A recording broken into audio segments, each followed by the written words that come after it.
Now the Generals have already locked down that final playoff spot in the East and will be in Niagara on Thursday to play against the Ice Dogs to open up that first round. But rest assured, they'll still like to come out of here with the W against their historic rivals.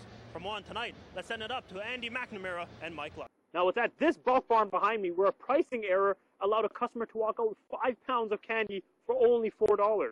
That, my friends, is one sweet deal. Thursday, we can't be making mistakes, and we have to manage the game right.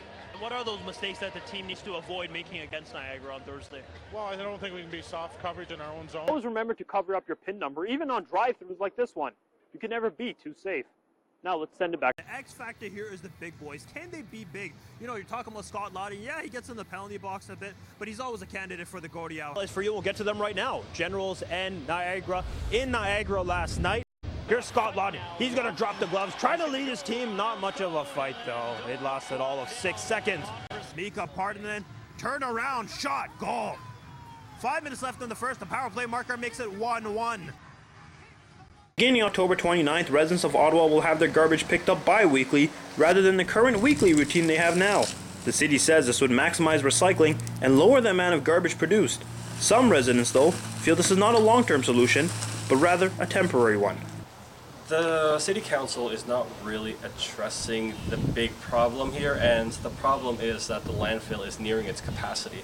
By extending the landfill life by 2 years, they're only delaying the inevitable. While some are not happy with the idea that was approved in April 2011, others feel it would make residents put more effort into managing their waste.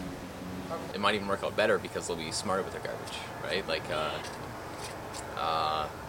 throw out what they absolutely have to, you know, plastic, things like that, and go the way of composting. Many cities in Ontario have already implemented the bi-weekly garbage pickup, but the drastic change was bound to have mixed reviews in Ottawa. Even with the expected amount of tax dollars that will be saved, many residents feel it's an essential service that should not be compromised. Violence in hockey is not a new story, but what is new in today's game is the manner in which players and coaches are coming to grips with the issue of concussions. Years ago, hockey players were taught to shake off a big hit that may have left them stunned or dealing with a headache. But today, better awareness and medical protocol means concussed players must stay away from the game they love, sometimes for days, sometimes for weeks, and sometimes for months.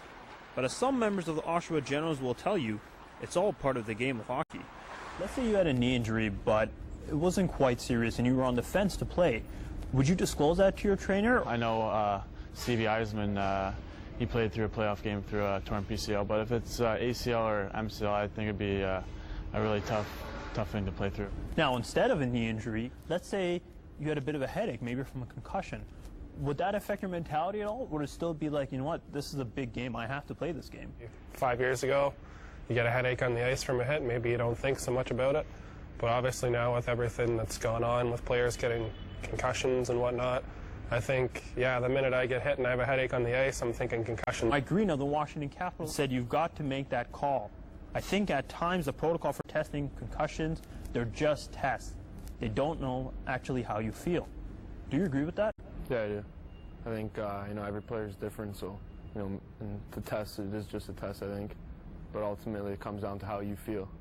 If you knew how your life would suffer maybe 20 or 30 years down the line because of the injuries you've had playing hockey, would you look back with any regrets on that? No, absolutely not. Live with no regrets. I've always said it to myself.